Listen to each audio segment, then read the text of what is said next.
Lamun urang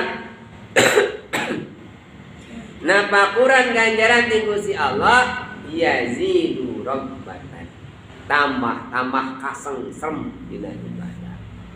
Pan urang mah hari-hari nya ibadah teh geus capek. Dengan salat isya atos salat sunat teu capek. Salat witir teu boro-boro. Karek tahajud lamun teu tunduk. Kan kitu nya. Teu aya kahayang. Dan wargina ada teu apal kana pahalana.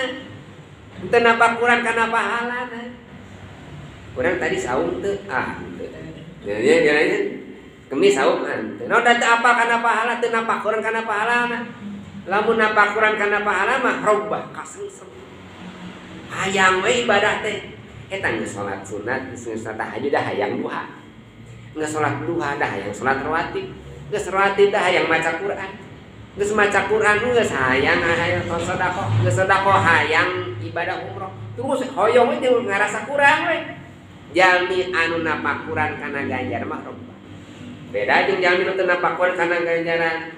Eta geus ibadah umur da eureun ibadah teh. Naon sababna? Pan 1.000 rakaat jadi haram pahalna teh. Urang mah geus geus bebas we. 40 tahun terus salat we kitu. Teu kitu harusna.